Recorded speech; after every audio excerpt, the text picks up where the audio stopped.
예, 우리 한 절 말씀 우리 한 목소리로 함께 보겠습니다. 시작. 시몬 베드로가 대답하여 이르되 주는 그리스도시요 살아계신 하나님의 아들이시니이다. 아멘. 저는 불신 가문에서 태어났습니다. 그냥 불신 가문도 아니고 불교를 빡시게 믿는 가문에서 태어났어요.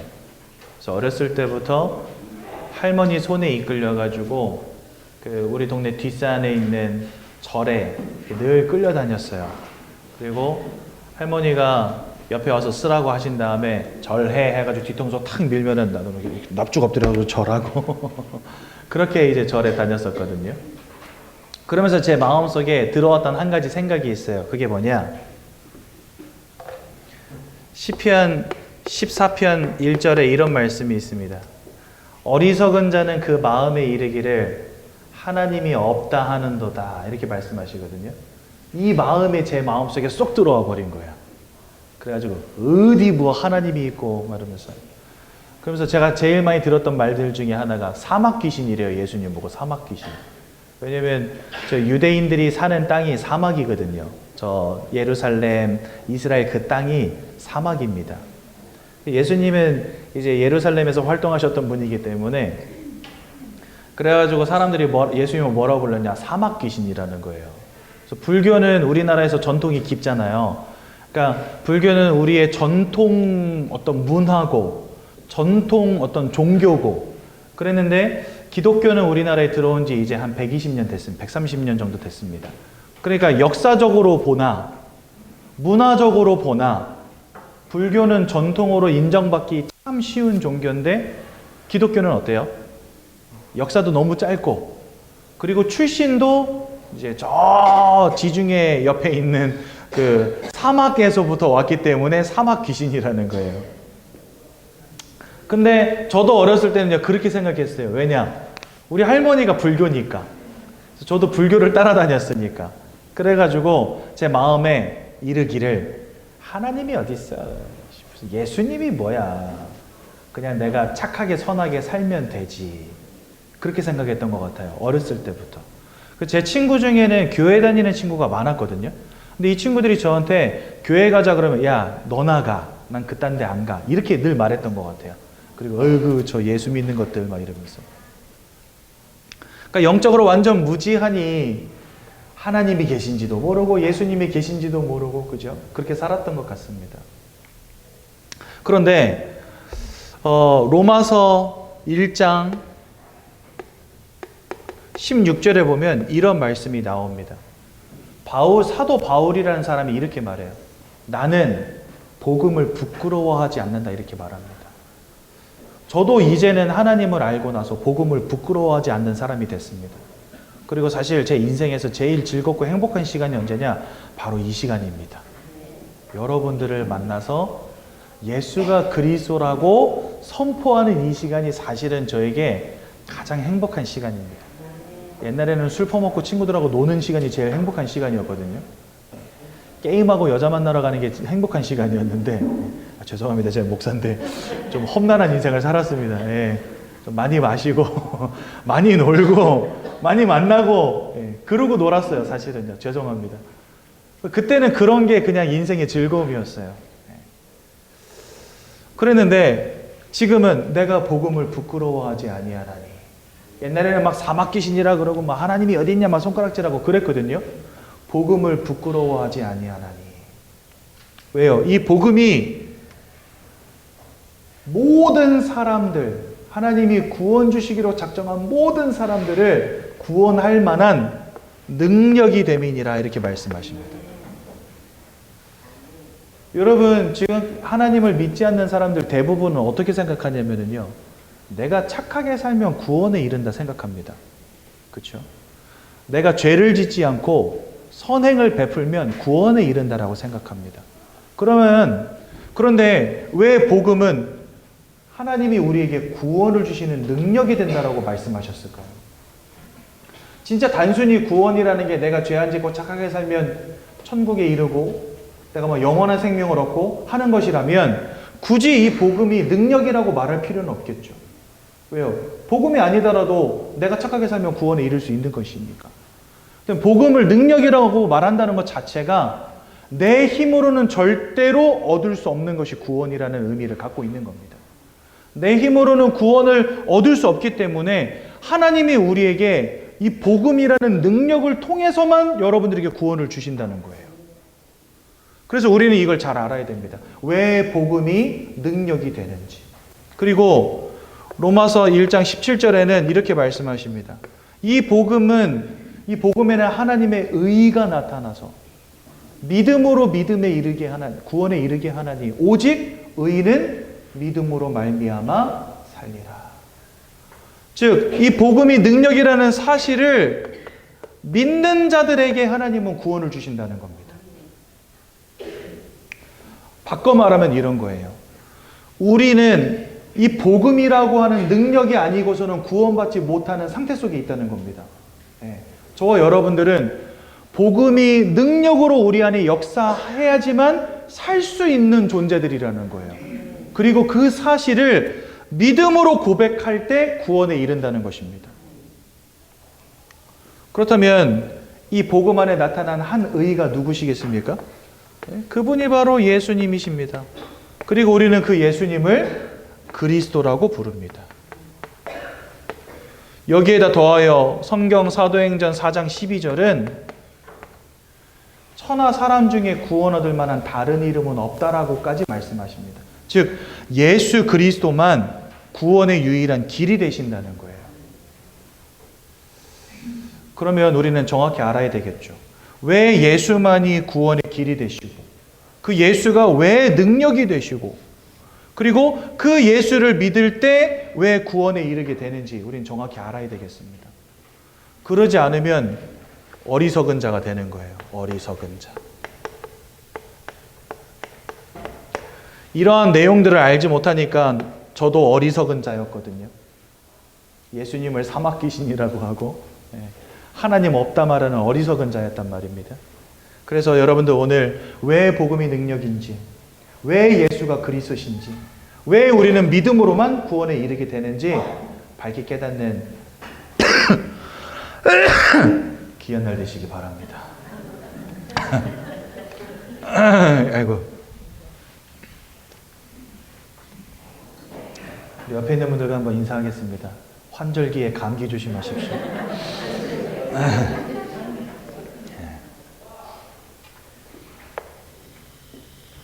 성경은요, 하나님께서 사람을 창조하셨다라고 말씀하십니다. 근데 어떻게 창조하셨냐? 창세기 1장 27절에 보니까 하나님의 형상, 하나님의 형상을 닮았다 이러니까 약간 여러분들 이해가 잘 안 되실 거예요. 근데 더 정확히 말하면 하나님을 닮은 존재로 만드셨다는 겁니다. 쉽게 말하면 외형도 닮고 성품도 닮고 특징도 닮았다는 거예요. 제가 여러분들 염색을 안 하면 정수리가 허해가지고 제가 이제 가끔 이제 본당에서 메시지를 하고 나면 그거를 이제 다시 저도 집에 가서 영상을 확인해 볼 때가 있거든요. 그리고 이렇게 서 있을 땐 괜찮아. 근데 뭐 쓴다고 돌아서면은요, 얘가 휑한 거예요. 위통수가 휑한 거예요. 나이가 들면서 여기에서 이제 머리털이 많이 빠지기도 했지만, 이제 저는 염색을 안 하면 여기가 완전 하얗거든요, 전체가. 하얀데 머리털까지 없으니까 여기가 그냥 뻥 뚫린 거예요. 그래서 어느 날은 어머니한테 전화가 왔어요. 아들, 너 왜 그러는데? 이러면서 전화가 왔어요. 그래서 왜? 그러니까 왜 머리가 없어? 대머리 된 줄 알고 전화하시는 거 있죠. 근데 이제 그 본당은 그 강단 앞에 조명이 있어가지고 이 조명이 또 세게 비추니까 더 심해요. 그래가지고 이제 급하게 염색을 했죠. 그래서 오늘은 좀 검습니다. 이렇게.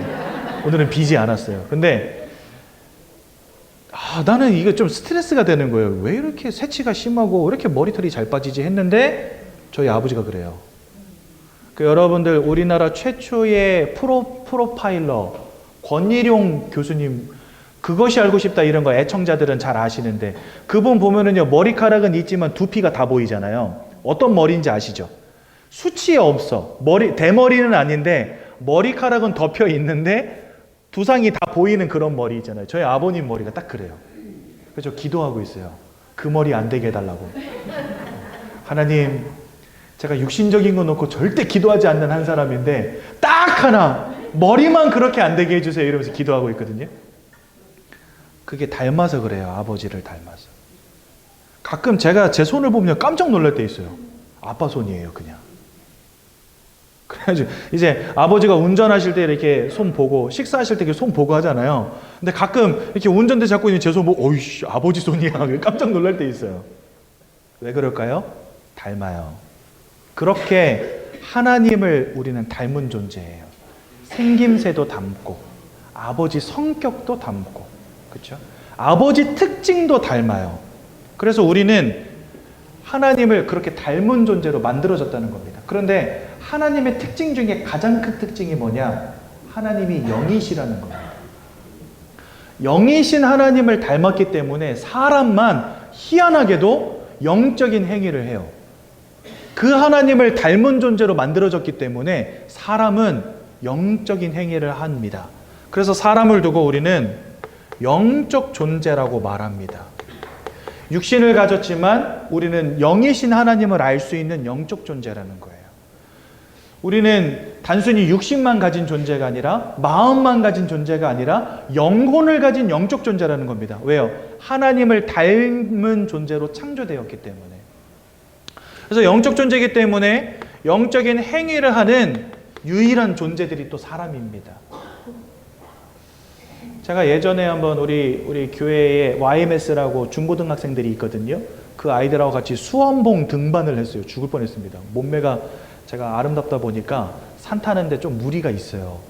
그런데 일단 애들하고 같이 올라가긴 했는데 내가 힘들어 지쳐서 못 올라가면은 아이들한테 이게 모범이 안 되잖아요. 그래가지고 진짜 기어 올라갔습니다. 꼭대기까지. 죽겠네 이러면서 기어 올라갔거든요. 근데 올라가는 길에 보니까 돌탑 이런 게 많이 쌓여 있어요. 제 앞에 가는 어떤 등산객분이 돌탑 앞에 가시더니 합장을 하고 기도를 하시는 거예요. 근데 돌 하나 잡아가지고 꼭대기에다가 턱 올려놓고 가시더라고요. 사람들은 그럽니다. 그 뭐 다람쥐가 쌓겠습니까, 여러분들? 다람쥐는요 도토리나 쌓지 돌은 쌓지 않아요. 그죠? 근데 사람들은요 돌 쌓고 그 앞에 기도합니다. 왜 그럴까요? 영적 존재. 영적인 행위를 한단 말이죠. 그러면 왜 하나님은 이렇게 사람을 영적인 존재로 처음부터 만드셨을까? 이유는 하나밖에 없습니다. 이유는 영이신 하나님과 함께하는 축복을 누리라고 그렇게 지으신 겁니다. 이사야서 43장 21절에 이 백성은 내가 나를 위해 지었나니 나를 찬송하게 하려 함이니라. 그러니까 하나님은 우리를 통해서 예배 받으시고 찬송 받으시고 우리와 함께하는 축복을, 하나님이 우리와 함께 하시는 축복을 우리에게 주기를 원하셨던 거예요. 근데 하나님은 영이시기 때문에 우리가 영적 존재가 아니고서 하나님 알 수가 없어요. 그래서 우리를 영적 존재로 지으신 겁니다.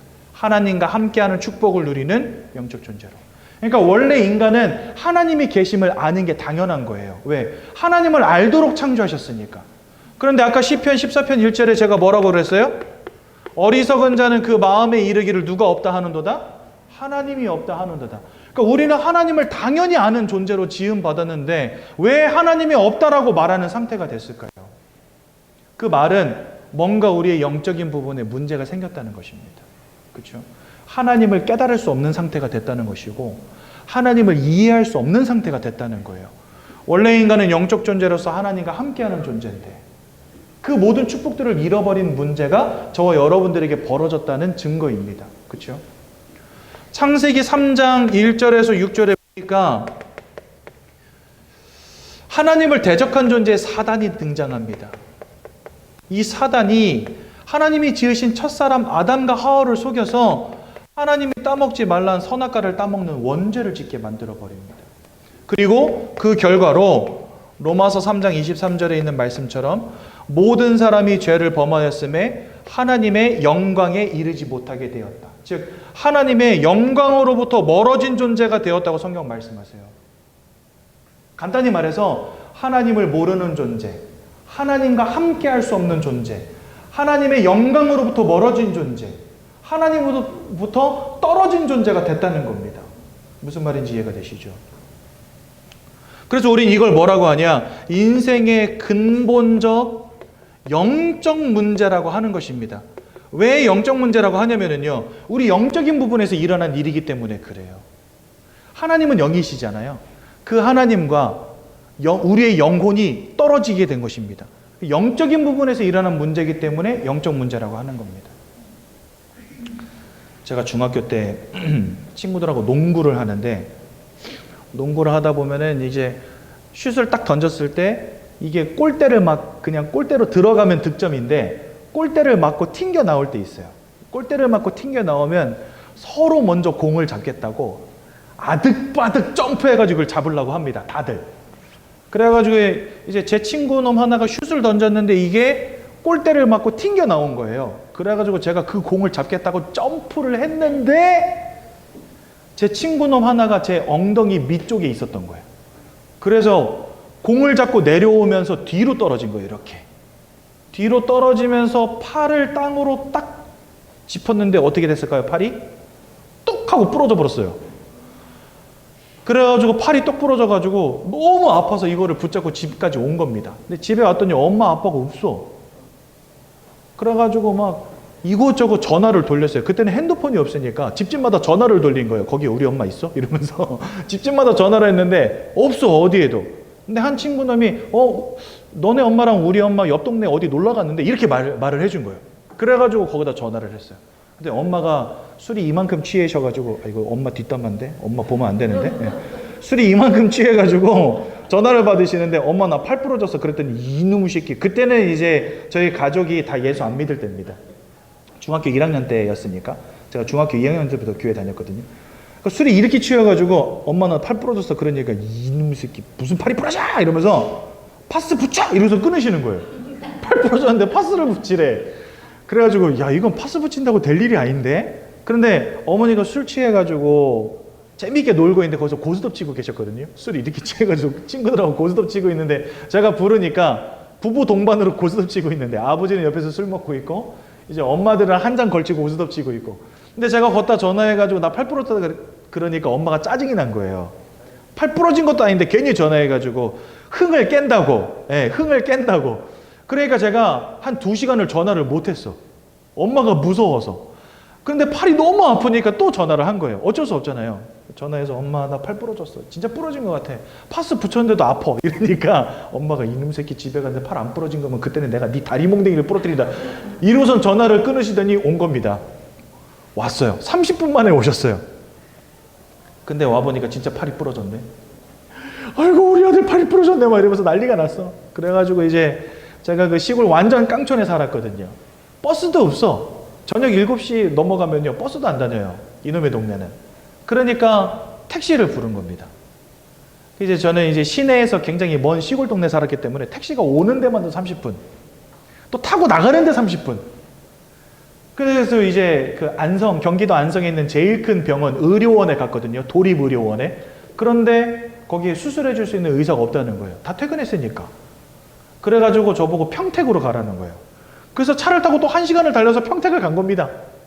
평택을 갔는데 평택에도 큰 병원들이 있지만 이 응급수술을 해줄 수 있는 병원이 없는 거예요. 그래가지고 한 3-4군데를 다녔어요.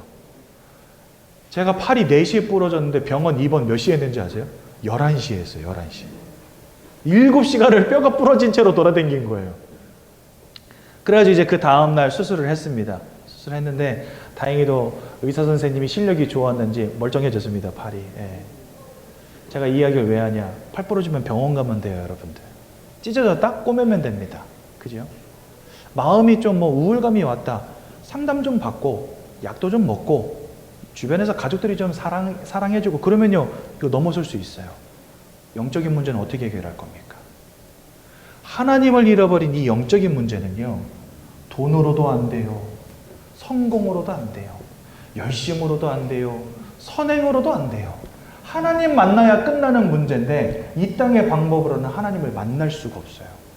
그래서 저와 여러분들에게 와 있는 이 인생의 영적인 문제는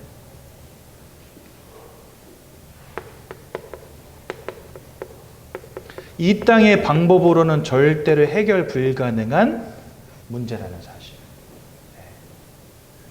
제가 아까 초반에 여러분들 로마서 1장 16절을 쓰면서 여기다가 뭐라고 적었어요? 복음은 모든 사람들에게 구원을 주시는 하나님의 능력이다 이렇게 돼 있죠. 왜 능력인지 아십니까? 절대 불가능이거든요. 하나님이 직접 오셔서 십자가에서 죽으시지 않으면 안 될 만큼 심각한 문제라는 겁니다. 근데 사람들은 착각해요. 내가 돈 좀 벌고 성공하고 착하게 살면 그게 구원이지 뭐. 내가 죄 안 짓고 선행을 베풀면 그게 구원이지 이렇게 생각합니다. 아니요. 그걸로는 절대로 구원에 이를 수 없습니다. 하나님이 주신 복음이 능력일 수밖에 없는 이유는 뭐냐? 저와 여러분들에게 와 있는 이 영적인 문제는 절대 불가능의 영적인 문제이기 때문에 그렇습니다. 그렇죠? 그래서 여러분들 돈 버는 거 참 중요하지만 예수 믿지 않는다면 그 돈 버는 게 의미가 없어요. 왜요? 구원에 이를 수 없기 때문에. 공부 잘하고 착하게 사는 거 참 좋은 일이지만 예수 믿지 않는다면 그것으로는 구원에 이를 수 없는 것입니다. 이렇게 하나님을 잃어버린, 하나님의 영광으로부터 멀어지고 하나님으로부터 떠나게 된 이 문제 때문에 사실 인생의 모든 문제가 시작되었다고 해도 과언이 아닙니다. 요한복음 8장 44절에 보니까 하나님과 함께했던 우리가 하나님을 잃어버린 순간부터 사단 마귀에게 사로잡힌 존재가 되었다고 성경 말씀하세요. 그럼 여러분 이 사단이 어떤 존재인지 우리가 알아야 되겠죠. 이 요한복음 8장 44절에서 사단을 두고 거짓말장이라고 말씀하시고 살인자라고 말씀하십니다. 그러니까 우리가 거짓말쟁이, 살인마 이런 존재에게 우리의 영혼이 사로잡히게 됐다는 거예요. 성경은. 또한 요한일서 3장 8절은 이런 사단에게 우리가 속한 자가 되었다 이렇게 말씀하십니다. 여기는 마귀의 자녀가 되었다고 말씀하시고 이 밑에는 죄를 짓는 자마다 마귀에게 속하여 있다라고 말씀하세요. 요한복음 10장 10절은 이 사단을 두고 도적이라고 표현해 놓으셨어요. 거짓말장이요 살인자일 뿐만 아니라 도적이래요. 이 도적은 모든 것을 빼앗고 죽이고 멸망시키려는 것 외에는 목적이 없대요. 그러니까 눈에 보이지 않는 영적인 존재거든요. 이 사단도. 그러니까 사단이 있는지도 몰라 세상 사람들은. 있는지도 모르는데 이놈은 무슨 짓을 하고 있냐. 여러분들의 인생으로부터 모든 것을 빼앗고 죽이고 멸망시키고 있었다는 거예요. 그러니까 막 인생이 이유 없이 무너져. 왜 무너지는지도 몰라. 마음이 이유 없이 무너져. 왜 이유 없이 마음이 무너지는지도 몰라. 삶이 뭔가가 안 돼. 원치 않는 불행과 실패와 문제가 지속되는 거예요. 그런데 이게 왜 오는지도 몰라요. 그러니까 할 수 있는 건 뭐밖에 없어요? 남 탓밖에 할 게 없어. 할 수 없어. 그래가지고 우리나라 사람들 잘 되면 내 탓, 안 되면 누구 탓? 조상 탓. 엄마 아버지를 잘못 만나 내가 흙수저를 물고 태어나가지고 인생에 꼬였다면서. 아니요. 물론 좋은 배경을 물려받지 못한 단점도 있지만 더 중대한 문제는 뭐냐? 우리가 영적으로 도적에게 사로잡혀 있다는 사실입니다. 여러분들의 마음으로부터 행복을 앗아가요. 여러분들의 생각으로부터 평안함을 앗아가요. 여러분들의 삶으로부터 축복을 앗아가는 겁니다. 건강을 앗아가는 겁니다. 여러분들의 인생을 무너뜨리는 겁니다. 사업을 무너뜨리는 겁니다. 그거 하는 놈이 누구냐? 바로 사단이라는 거예요. 근데 이 놈이 영적 존재이기 때문에 저와 여러분들이 지금까지 몰랐던 것 뿐이죠. 여러분, 암이 왜 무섭습니까? 나도 모르게 자라는 놈이라서 무서운 거예요. 나도 모르게 몸속에서 자라는데 요 놈이 내 생명까지 앗아갈 수 있는 놈이라서 무서운 거잖아요. 이 흑암, 사단이 왜 무서운지 아십니까? 영적인 존재라서 그 누구도 사단에 대해서 모르는 게 무서운 거예요. 모르는 채 속수무책으로 지금까지 당해온 겁니다. 여러분들 인생이. 나는 열심히 산 죄밖에 없고 사랑한 죄밖에 없고 자식 낳아 열심히 키운 죄밖에 없는데 왜 이렇게 내 인생은 무너지냐. 사람들은 그걸 뭐라 그럽니까? 팔자가 사나워서 그렇다 이렇게 말하잖아요. 근데 그 운명과 팔자로 여러분들의 인생을 딱 그려쥐고 여러분들의 인생을 무너뜨리고 고통 가운데 빠지게 만드는 영적 존재가 바로 사단이라는 겁니다. 근데 이 사단을 밝히는 유일한 책이 바로 성경이기 때문에 세상 사람들 잘 몰라요. 왜요? 다 이 생각 속에 있거든요. 어리석은 자는 그 마음에 이르기를 하나님이 없다 하는도다. 마음에 아무리 하나님이 없다 여러분들이 아무리 되뇌이고 마음속으로 아무리 외쳐도 살아계신 하나님이 어디 가버리는 건 아닙니다. 그렇죠? 그냥 내 신념 자체가 하나님이 없다라고 여길 뿐이지 하나님은 분명히 살아계신데 또 눈에 보이지 않는 영적 존재 사단은 여전히 존재하고 있는데 그러니까 이 생각에 사로잡혀서 교회 가기를 거부하고 예수 믿기를 거부하면서 그 인생은 눈에 보이지 않는 사단에게 완전히 유린당하고 있는 겁니다, 지금. 안타까운 거죠, 그러니. 계시록 12장 9절에 사단을 두고 천하를 꿰는 자라고 되어 있습니다. 그러니까 이 사단은요, 아무튼 속이는 놈이에요. 사기꾼이에요. 모든 것을 빼앗는 자, 거짓말장이, 살인마라는 겁니다. 이런 영적 존재가 이 땅에 존재하고 있고, 그 영적 존재에게 우리가 지금 그 신분과 소속이 마귀에게 사로잡힌 존재가 되었다는 겁니다. 언제부터요? 하나님을 잃어버린 순간부터. 그래서 여러분, 하나님을 잃어버렸다는 말은 굉장히 무서운 말인 거예요. 하나님을 알지 못하는 상태가 되었다는 것은 가장 끔찍한 결과를 가져오는 것입니다. 그러니 이 속에서 마음과 생각이 무너지고 있는 겁니다. 아니, 모든 것을 빼앗고 도적질하고 죽이고 멸망시키려는 놈에게 사로잡혀 있으니 어떻게 평안합니까? 어떻게 행복합니까? 그죠? 만족이 없어요. 안정이 되지가 않아요. 늘 방황하고 근심하고 걱정하고 두려워 떨며 살아갈 수밖에 없는 겁니다. 여기 가서 빌어보고 저기 가서 드려보고 할 수밖에 없는 인생이 된 겁니다. 그렇죠? 그 삶과 육신은 또 어떻겠습니까, 여러분들?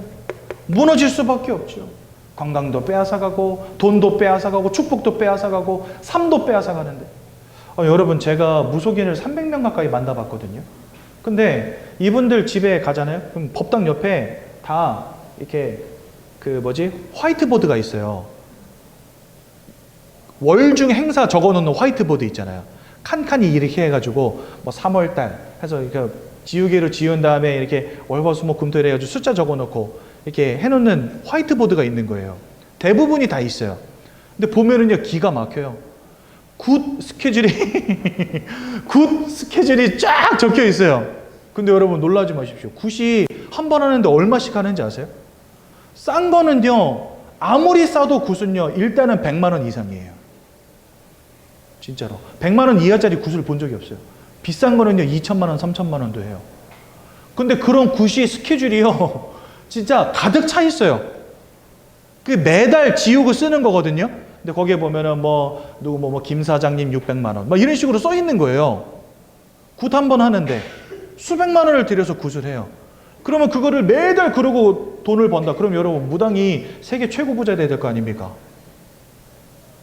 저는요, 무당의 말로를 많이 봤거든요. 제가 평택에서 쌈리라고 하는 쌈리가 아니고 평택역 옆에 보면은 무당들이 모여 사는 마을이 있어요. 거기에 있는 무속인들을 다 만나봤어요. 한 집도 안 거르고 지도에다 표시해가면서 다 만나봤어요. 다 만나봤는데 그 중에서 70 넘은 할머니 한 분이 예수 영접하셨어요. 근데 이유가 뭐냐? 20살에 신을 받은 거예요. 70을 넘었으니까 50년을 넘게 무속 생활을 하신 거예요. 처음에 신을 받았을 때는요, 문 밖에 손님들이 줄을 섰대요. 장사가 얼마나 잘 되는지 진짜 돈 세다가 잠들었대요. 너무 잘 돼가지고. 그랬는데 이분 말이 그래요. 처음엔 손님들이 막 줄을 서는데 귀신들이 손님을 보내준다는 거예요. 근데 나이 들고 힘 없어지니까 더 이상 손님을 안 보내주는 거예요. 그래가지고 가세가 기울기 시작하는데 얼마나 급격하게 기우는지, 제가 들어갔던 그 집은요, 기와집인데 다 무너지고 담도 거의 허물어지고 그런 집이었어요. 그래가지고 가서 이제 할머니, 그게 다 사단의 역사입니다. 귀신의 역사입니다. 막 이런 이야기 하면서 복음 전하고 있는데 어떤 남자분 한 분이 들어오시는 거예요. 그런데 이제 손님이라면 할머니가 엄청 반가워하겠죠. 아이고, 어서 오세요 하겠죠. 근데 그냥 힐끗 보더니 인사도 안 건네. 그래서 왜 그런가 하니까 아들인 거예요. 아들인데 딱 봐도 아프구나 저 사람. 그냥 딱 봤는데 아프구나. 그래서 아드님이세요? 이렇게 물어보니까 맞다는 거예요. 정신이 나갔다는 거예요. 근데 이 할머니 말이 더 기가 막힌 게, 공부를 그렇게 잘했대요. 처음부터 이상한 애가 아니었던 거예요. 공부를 그렇게 잘했대요. 근데 자기가 무속생활 5년, 10년 해가는 가운데 아이가 갑자기 이상해지더라는 거예요. 갑자기 이상해지더라는 거예요. 그래서 지금까지 결혼도 못하고 그냥 정신 나가서 맨날 동네 휘돌아다니다가 저녁 되면 들어오고. 제가 그걸 보면서 너무 안타까웠습니다. 희한하죠. 그 많은 돈들 다 어디 갔냐 물어보니까 자기도 모르겠대요. 어디로 갔는지. 막 자기가 무슨 뭐 명품을 사고 막 그 돈을 막 쓰고 그런 사람도 아니래요. 근데 어느 순간 보니까 아무것도 남아있는 게 없다는 거예요, 자기한테. 건강도 없어지고 돈도 없어지고 자식은 망가지고 예수 믿으셔야 됩니다. 그러니까 자기 진짜 하나님 만나고 싶다는 거예요. 그 이분이 예수 영접하시고 그날로 교회로 오셨어요. 저희 교회에서 제가 그때 섬기던 교회는 한 30명 정도 모이는 쬐끄만 교회였어가지고 할머니의 삶을 책임져 드릴 수는 없었어요. 그냥 해드릴 수 있는 게 뭐냐, 주일날 오시면은 소면 삶아서 국수 해드리는 거, 그거밖에 해드릴 수 있는 게 없었어요. 저도 그때 당시에 뚜렷한 직업이 있었던 사람도 아니고 그냥 게임 중독에 걸린 청년이었는데 목사님이 현장 가자 그래가지고 따라 나갔던 거거든요. 너무 안타깝더라고요. 그렇게 1, 2년 교회 다니다가 돌아가셨어요. 그리고 그 아들은 어떻게 되는지 몰라요. 소식도 몰라. 여러분, 귀신의 역사가 이렇게 무섭습니다. 인생을 망가뜨리고 무너뜨리는데요, 진짜 답이 없어요. 영적으로 우리가 사단에게 사로잡혔다는 이 말은요, 그냥 많은 분들한테 이렇게 새 가족에서 이렇게 복음 전하면 그냥 어떻게 받아들이시면 그런가 보다 이렇게 들으시는 분들 많이 계시더라고요. 아니요, 이거는 진짜 암보다도 무서운 일입니다. 그런데 사단이라고 하는 이 영적인 존재가 눈에 보이지 않고 어떤 실제로 이 녀석이 역사하는 것들이 눈에 보이지 않으니까 그냥 그런가 보다, 그런 일이 있나 보다 이러고 넘어가요. 아닙니다, 여러분들. 지금도 살아서 역사하는 영적인 존재, 여러분들의 인생을 무너뜨리는 영적인 존재, 그리고 그 끝은 무엇이 됩니까? 히브리서 9장 27절 보니까 한 번 죽는 것은 정하신 것이요 그 이후에는 심판. 하나님을 잃어버린 결과로 심판에 이르게 됩니다. 사단에게 사로잡힌 결과로 심판에 이르게 됩니다. 죄악의 결과로 우리는 심판에 이르게 되는 겁니다. 여기서 빠져나오질 못하는 거예요. 그러니 여러분, 이 문제는 하나님을 잃어버린 채 사단에게 붙잡혔다는 이 문제는요, 너무 중대한 문제인 거예요. 근데 사람들 이 속에서 만족이 없고 행복이 없으니까 뭐합니까? 다 이거 하며 살아가요. 여기 가서 빌어보고 저기 가서 드려보고. 인생에 뭔가 안 되는 것은 분명한데 뭔가가 꼬이고 뭔가가 마음이 답답하고 두렵고 떨리고 하는데 이 문제를 어디 가서 해결할 방법이 없으니까 뭐라도 하나 붙잡겠다는 심정으로 찾아가는 겁니다, 무속인들을. 집에다 막 신주단지를 모셔놓기도 하고 고사도 지내보고 무당도 찾아가고 굿도 해보고. 마음이 평안하고 행복하고 인생에 근심이 없다면 이거 할 필요가 없어요. 근데 미래가 두렵고 인생이 안 되어지니까 할 수밖에 없는 게 바로 우상숭배라는 거. 근데 문제는 뭡니까? 고린도전서 10장 20절에 이 모든 것이 이 사단을 따르는 귀신의 무리들과 교제하는 것이니라 이렇게 되어 있습니다. 여러분들, 세상 사람들 대부분이 착각하는 것 중에 하나가 사람 죽어 귀신 된다 생각하거든요. 아닙니다. 히브리서 9장 27절에 한 번 죽는 것은 정하여 있고 그 이후에는 하나님 아버지 앞에 심판받는 데이 되어 있어요. 심판받은 후에는요, 천국으로든 지옥으로든 들어갑니다. 천국에서 지옥으로 건너갈 수 없고 지옥에서 천국으로 건너갈 수 없어요. 죽은 자가 살아나서 그 영혼이 천국과 지옥에서 빠져나와서 현생에 있는 사람들에게 나타날 수도 없습니다. 왜요? 한 번 들어가면 끝나는 거예요. 그곳에 한 번 들어가면 옮길 수가 없어요. 그곳에 영혼이 있는 것입니다. 그 말은 뭐예요? 사람 죽어서 귀신 되는 게 아니라는 겁니다. 그럼 이 귀신의 존재들은 누굴까? 성경에 보면 그 단서가 나와 있습니다. 어디에 나와 있냐? 계시록 12장 9절에 나옵니다. 옛 뱀, 마귀라고도 하고 사단이라고 하는 큰 용이 내쫓기니 이렇게 돼 있어요. 내쫓겼다는 말은 뭐냐? 원래는 하나님을 찬양하던 천사장이었어요, 이 사단이. 근데 자기의 아름다움과 지혜로움을 보고 교만하여져서 하나님께 대적했다가 하늘나라에서 쫓겨난 존재가 바로 사단입니다. 근데 그때 그의 사자들도 함께 내쫓기니 이렇게 돼 있어요. 그럼 그의 사자들은 누굴까? 천사장을 따르는 천사의 무리였던 거예요. 그러니까 천사장과 함께 천사의 무리가 타락한 겁니다. 그래서 이 천사장은 뭐가 됐어요? 사단. 그리고 그 천사장을 따르던 천사의 무리들은 뭐가 된 거예요? 귀신. 그러니까 이 사단과 귀신은 사실은 한 통속입니다. 사람이 죽어 귀신 된 게 아니라 원래부터 한 몸이었던 천사들이었던 거예요. 이 천사들이 이제는 하나님 아버지 앞에 심판받고 지옥 불구덩이 속에 던져질 걸 알기 때문에 여기 9절에는 그 천사들이 타락한 게 나오고 12절에는 뭐가 나오냐? 자기의 때가 얼마 남지 않음을 알고 분을 내어 이 땅 가운데로 내려왔다 이렇게 되어 있습니다. 자기의 때가 얼마 남지 않았다는 말이 뭐예요? 이제는 하나님께 심판받고 자기와 모든 천사의 무리들이 지옥에 가둬질 걸 알았다는 거예요. 그래서 마태복음 25장 41절에 하나님이 심판하실 때 구원받지 못한 자들을 향해서 이렇게 말씀하십니다. 마귀와 그의 사자들을 위해서 예비된 지옥으로 들어가라 이렇게 말씀하세요. 그러니까 이 지옥이라는 것은 원래 어떤 곳이라는 거예요? 이 마귀와 그의 졸개들, 귀신들을 가두기 위해서 하나님이 만들어 놓으신 감옥이라는 거예요. 그리고 이 사단 마귀와 함께 그의 사자들이 이 지옥으로 들어가고 또 누가 들어갑니까? 사단에게 속한 모든 것이 들어가는 겁니다. 근데 요한일서 3장 8절에 죄를 짓는 자마다 누구에게 속해 있다고요? 저와 여러분들은 하나님을 믿지 않으면, 예수를 통해서 구원에 이르지 않는다면 마귀에게 속한 자로 살아가다가 이 땅을 죽는 날 심판받고 어디로 가는 겁니까? 마귀와 함께 들어가는 겁니다. 감옥으로. 착한 놈은 천국 가고 못된 놈은 지옥 가고. 그게 아니에요. 왜 그게 아니냐? 하나님이 천국을 만드신 이유와 지옥을 만드신 이유를 봐야 돼요. 여러분, 경찰서 왜 지었습니까? 나쁜 놈 잡으라고. 소방서 왜 지었습니까? 불 끄라고. 그죠? 아니, 소방서는 불 끄라고 지어놨는데 소방수들이 불은 안 끄고 범죄자들 잡으러 다닌다. 그럼 불은 누가 끕니까? 목적에 맞게 하나님이 사람들도 건물을 짓잖아요. 교회는 왜 짓습니까? 예수를 선포하라고. 학교는 왜 짓습니까? 공부 가르치라고. 병원은 왜 짓습니까? 질병 고치라고. 하나님이 지옥과 천국을 왜 만드셨냐? 이게 중요한 겁니다. 우리가 스스로 지옥과 천국을 보고 내가 판단하는 게 중요한 게 아니라 하나님이 지옥과 천국을 왜 만드셨냐? 이걸 볼 수 있어야 된다는 거예요. 마귀와 그의 사자들을 위하여 예비된 지옥으로 들어가라.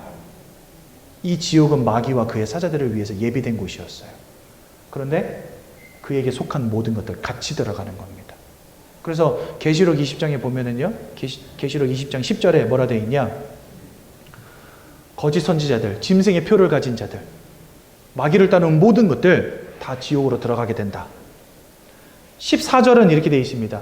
음부와 사망도 그 속으로 들어간다. 이 음부는 죄를 말합니다. 사망은 죽음을 말합니다. 이 죄와 그 사망조차 마귀와 함께 지옥으로 들어가는 겁니다. 왜요? 이 죄와 사망의 권세가 누구의 권세예요? 마귀의 권세거든요. 이 죄와 사망의 권세가 마귀의 권세예요. 그래서 마귀에게 속한 권세도 같이 들어가는 거예요. 그리고 15절에 생명책의 이름이 기록되지 못한 자들 지옥으로 들어간다. 그러니까 한마디로 마귀와 그의 사자들, 이 귀신들과 그 다음에 마귀에게 속한 권세와 마귀에게 속한 모든 영혼들 싸그리 잡아서 하나님이 지옥으로 푹 넣어버리시겠다는 거예요. 그게 지옥이라는 곳입니다. 그럼 천국은 누구에게 허락된 곳입니까? 착한 놈입니까? 아니요. 하나님께 속한 자가 천국으로 가는 거예요. 그래서 하나님께 속한 축복과 권세도 천국에 있어요. 사망을 이긴 영생, 죄를 이긴 의로움, 이게 천국에 있는 거예요. 그래서 예수를 믿을 때 우리가 의로워지고, 예수를 믿을 때 영생에 이르고, 예수를 믿을 때 천국으로 들어가는 것입니다. 여러분들 잘 아셔야 돼요. 그러니까 결국 이렇게 하나님을 떠난 채 인생의 모든 고통 속에 살아가다가 나중에 그 끝은 어디가 되는 겁니까? 안타깝지만 지옥이 되는 겁니다. 그러니 여러분, 이 인생의 이 영적인 문제로부터 누가 우리를 구원할 수 있습니까? 돈 번들 되겠습니까? 서울대 나온들 되겠습니까? 하버드 나온들 되겠습니까? 여러분들 진짜 박사학위 막 100개 1000개 딴들 되겠습니까? 여러분들의 전 재산을 기부한들 이게 해결되겠습니까? 여러분들 아니요, 안 된다는 거예요. 내가 돈 벌고 공부 열심히 하고 선행을 쌓고 내 전 재산을 막 기부하고 얼마나 멋지고 좋은 일들입니까? 멋지고 좋은 일들을 진리와 혼동해서는 안 됩니다. 멋지고 좋은 일들은요, 좋은 일들일 뿐 그것이 여러분들을 구원으로 인도하지 못해요. 왜요? 여러분들에게 와 있는 문제는 겨우 그런 일들로 해결되는 문제가 아니기 때문에. 여러분, 어떤 감기라도 낫게 해주는 감기약이라 한들 그걸로는 암을 고치지 못합니다. 그거가 똑같은 거예요. 돈 버는 거, 성공하는 거, 공부 열심히 하는 거, 착하게 사는 거 다 좋은 것입니다. 하지만 그것으로는 구원에 이를 수 없습니다. 왜요? 여러분들에게 와 있는 문제는 겨우 그런 것으로 해결되는 문제가 아니기 때문에. 그래서 복음은 뭐다? 이 속에서 여러분들을 건져냈으니 능력인 것입니다. 이 속에서 여러분들을 건져내신 그 이름을 믿는 것이 구원인 것입니다. 그렇다면 우리를 이 속에서 건져내신 이가 누구십니까? 그분이 바로 예수님이세요, 여러분들. 예수님은 사막 귀신이 아닙니다. 예수님은 사막 귀신이 아닙니다, 여러분. 여러분들에게 구원을 주시는 유일한 이름인 것입니다. 사도행전 4장 12절. 천하 인간 중에, 사람 중에 구원 얻을 만한 다른 이름을 주신 적이 없어요. 그리고 그 이름을 믿는 자들 17절. 복음에는 하나님의 의가 나타나서 믿음으로 구원에 이르게 하나니 오직 의인은 믿음으로 말미암아 살리라. 이 예수를 믿고 하나님의 자녀들은 놀라운 축복 오늘 누리시기 바랍니다. 그럼 예수님이 왜 유일한 길입니까? 첫 번째, 요한일서 3장 8절에 보니까 죄를 짓는 자마다 마귀에게 속해 있다 말씀하시지만 아들이 나타나신 것은, 그 뒤에 아들이 나타나신 것은 마귀가 하는 모든 일을 멸하기 위함이니라. 왜 성경은 사단에 대해서 밝히고 계실까요? 예수님이 싸워 이긴 존재가 사단이기 때문에 그렇습니다. 여러분들 인생의 근본 문제의 시작이 사단이기 때문에 그렇습니다. 그래서 사단이 누군지 성경은 밝혀야 되는 거예요. 그리고 예수님이 오셔서 하신 일이 무엇인지를 밝혀야 되는 거예요. 저와 여러분들을 사로잡은 그 사단의 권세를 꺾어버리시기 위해서 이 땅에 만왕의 왕으로 오신 이가 바로 예수다. 그래서 예수님은 사단의 권세를 꺾으신 만왕의 왕이십니다. 또한 로마서 8장 1절에서 2절에 보니까 예수 안에 있는 자는 결코 정죄함이 없다 이렇게 되어 있습니다. 우리가 다 원죄와 이 죄와 사망의 법에 딱 붙잡혀 있는데 예수 안으로 들어오면 죄와 상관이 없는 존재가 된다는 거예요.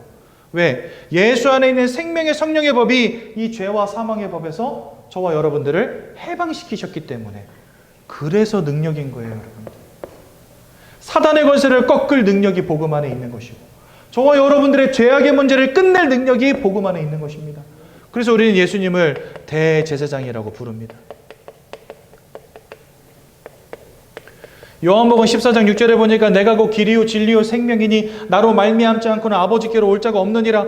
하나님의 영광으로부터 멀어진 존재가 바로 우리인데, 그런 우리에게 영이신 하나님을 만날 수 있는 길을 열어주시겠다는 거예요. 내가 곧 길이다, 내가 생명이고 내가 진리다. 그러므로 나를 통해서만 하나님의 영광으로부터 멀어진 너희들 하나님께 갈 수 있는 거야.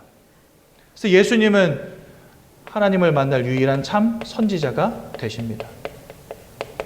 이분이 2000년 전에 이 땅에 사람의 몸을 입고 오셨어요. 왜요? 저와 여러분들을 위해서 죽어주기 위해서, 피 흘리시기 위해서.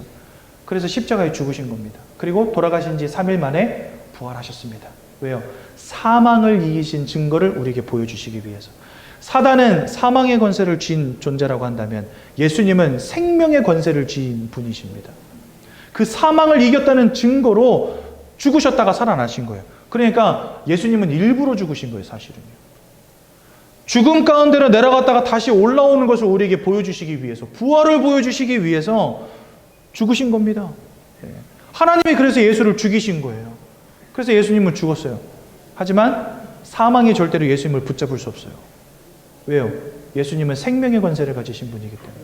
그래서 사망에서 다시 생명으로 돌아오신 겁니다. 보통 부활하셨다를 영어로 표현할 때는요, 어떻게 표현하냐면요, 사망에서 생명으로 돌아왔다 이렇게 표현해요. 그러니까 예수님은 사망으로 내려가셨다가 생명으로 다시 그냥 자기 의지로 돌아오신 거예요. 그래서 우리에게 영원한 생명을 주실 수 있는 겁니다. 왜요? 생명의 권세를 가지셨기 때문에. 그래서 예수님이, 이 복음이 능력인 것입니다. 그렇죠? 모든 믿는 자에게 구원을 주시는 하나님의 능력이 됨이라. 왜요? 사단의 권세, 죄악의 문제, 하나님의 영광으로부터 멀어진 이 인생의 근본적 절대 불가능의 영적인 문제를 십자가 위에서 단번에 영원히 완전히 끝내셨기 때문에. 그래서 요한복음 19장 30절, 예수님의 영혼이 육신에서 떠나가시면서 한마디를 남기십니다. 다 이루었다. 근엄한 목소리로 다 이루었다. 여러분, 다 이루었다는 말은 뭡니까? 99%는 내가 했으니까 나머지 1%는 네가 해라. 이거 다 이루었답니까? 이럴 것 같으면 뭐라고 말씀하셨어야 되냐면 거의 다 이루었다. 이러고 돌아가셔야 돼요. 나머지는 니들이 알아서 해라. 근데 그렇게 말씀하지 않으셨어요. 다 이루었다. 그 말은 뭐예요? 끝내버렸다는 거예요. 끝내버렸다. 그래서 뭐다? 복음은 능력이다. 이 그리스도의 이름을 믿는 자마다 뭐라고 말씀하시냐? 살리라. 오직 의인은 믿음으로 말미암아 살리라. 우리는 죽었었어요. 에베소서 2장 1절에 보니까 죄와 허물로 죽었던 너희를 살리셨도다. 누가요? 그리스도 예수. 그렇죠? 이 예수를 믿고 마음에 영접하는 자들마다 하나님의 자녀가 되는 것입니다. 오늘 오가는 하나님의 방법. 지난주는 사람의 방법이었잖아요. 헛된 철학과 속임수를 따라가지 말아라. 이렇게 제가 말씀드렸죠. 세상 사람들은요, 헛된 철학과 속임수 따라가느냐고 정신없어요. 아유, 뭐 예수 믿는 게 뭐가 필요해? 교회가 뭐가 중요해? 교회 가면 돈이 나와, 쌀이 나와, 막 이러면서. 공부 열심히 해가지고 돈 많이 벌고 성공해가지고 잘 먹고 잘 살면 그게 구원이고 그게 행복이지. 뭔 예수를 믿어, 그 사막귀신 그걸 뭐하러 믿어. 그러니까 세상 사람들은요, 막 돈 버는데 혈안이 돼 있고 공부해서 성공하는데 혈안이 돼 있어요. 그게 전부인 줄로 알고 그게 철학과 학문의 헛된 속임수인 것입니다. 이 모든 것들의 특징은 뭐냐? 그리스도를 따르지 못하게 만든다라고 골로새서 2장 8절에 나와 있어요.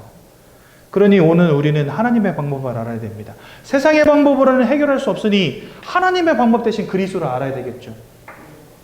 하나님은 우리를 사랑하십니다. 이 내용 잠깐 볼게요. 로마서 5장 8절에 우리가 아직 죄인 되었을 때에 하나님께서 그리스도를 십자가에 죽이심으로 우리를 향한 하나님의 사랑을 확증하셨다. 확실히 증거로 보여주셨다는 거예요.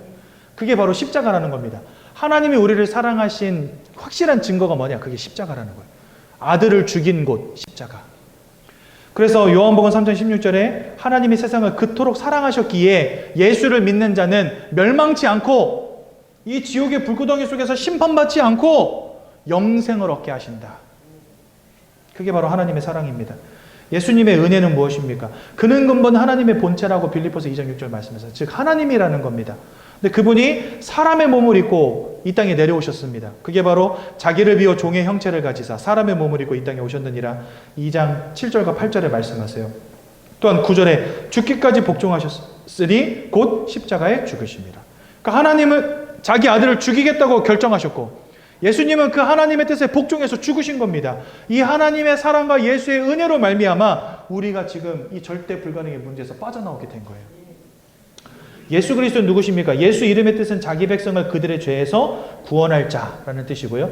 그리스도는 기름 부음 받은 자라는 뜻을 갖고 있습니다. 그래서 여러분들 왕으로서 사단을 끝내고 제사장으로서 죄악을 끝내고 선지자로서 하나님을 만나는 길을 여신 예수를 기억하라고 하나님은 구약시대에 계속해서 왕과 제사장과 선지자들을 세웠는데 이들을 세울 때마다 머리에다 기름을 부었어요. 왜 그랬을까요? 그리스도라는 말 자체가 기름 부음 받은 자라는 뜻을 갖고 있거든요. 그러니까 기름 부음 받은 자, 참 왕이시면서 기름 부음 받은 자인 예수를 기억하라고 왕을 세울 때마다 기름을 부어버린 거예요. 또 참 제사장으로서 죄악의 문제를 끝내신 예수를 기억하라고 제사장을 세울 때마다 기름을 바른 겁니다. 무슨 말인지 이해가 되시죠? 그래서 예수는 그리스도의 이름이고 그리스도는 예수가 하신 일이며 만왕의 왕으로 사단을 이기시고 대제사장으로 죄와 저주를 끝내시고 참 선지자로서 하나님 만나는 길을 여셨습니다. 근데 이 주님은 몇 가지 조건이 있어요. 우리를 위해서 십자가의 대속의 제물로 죽으셔야 되기 때문에 죄 없는 몸으로 이 땅에 오셔야 됩니다. 근데 아담의 후손으로 오면은 원죄 가운데 태어나거든요. 그러니까 아담의 후손과 상관없는 몸으로 오시려면 방법은 하나밖에 없어요. 남자와 여자가 가정을 이루어서 아이를 낳는 것으로는 안 돼. 그러면 아담의 후손으로 태어나기 때문에. 그러니까 아담의 후손으로 안 오려면요, 방법은 여자의 몸에 성령으로 잉태돼서 오시는 거예요. 그래서 동정녀 마리아에게 잉태되신 겁니다, 예수님이. 세상 사람들은 뭐라고 말하냐면, 야, 박혁거세가 아래서 태어났다는 것처럼 아주 그냥 예수님이 신격화한다고 처녀의 몸에서 났다라고 아주 뻥을 쳐놨네, 이렇게 말합니다.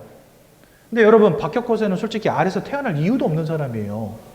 그냥 그 사람을 뭔가 띄워주려고 아래서 태어났다라고 말하는 거 아닙니까? 뭔가 특별한 존재라고 부각시키기 위해서. 그렇죠? 그냥 왕이 되는데 대통령이 되려면 아래서 태어나야 됩니까? 왕이 되려면 아래서 깨어나야지 왕이 됩니까? 아니잖아요. 그러니까 왕이 되는데 아래서 깨어나는 게 필수 조건은 아니에요. 그런데 예수님이 우리를 구원하시는 데 있어서 여인의 몸을 통해서 성령으로 잉태돼서 오시는 일은 필수 조건이에요. 그게 없다면 예수님은 구원자가 될 수 없어요. 그래서 예수님은 반드시 그 모양으로 오셔야 됩니다. 왜요? 죄 없는 몸으로 오셔야 되기 때문에. 그리고 반드시 대속의 제물로 죽으셔야 됩니다. 저와 여러분들을 위해서. 그리고 사망을 이기신 증거로 반드시 부활하셔야 됩니다. 그리고 우리에게 성령으로 함께 하시기 위해서 반드시 승천하셨어야만 했습니다. 그러니까 성경에 기록되어진 예수 그리스도의 모든 행적들이 사실은 구원을 위해서 절대적으로 일어났어야만 되는 일들이라는 겁니다. 예수님을 그냥 신격화하기 위해서 뭔가 신비로운 존재로 만들려고 여자의 몸에서 성령으로 잉태돼서 태어난 거래, 죽었는데 부활한 거래, 그렇게 말하는 게 아닙니다. 그 두 가지 사건이 없다면 구원도 없습니다. 그 두 가지 사건이 없다면 예수님은 구원자가 아닌 것입니다. 그러니까 반드시 예수님은 그 모양으로 오셔서 죽으시고 부활하셔야만 해요. 그래야 저 여러분들에게 구원을 주실 수 있는 거예요. 그래서 이게 바로 그리스도의 조건입니다. 근데 이 땅에 자기가 구원자라고 말하는 사람들 다 엄마 아버지 결혼해서 엄마 뱃속에서 10달 동안 있다가 태어난 사람들입니다. 저와 여러분들을 위해서 고난당하지도 않고 죽지도 않았어요. 문선명 씨 죽었지만 부활하지 못했습니다. 자기가 하나님이라 그랬거든요. 문선명 씨가 살아날 것 같으면 장길자 씨가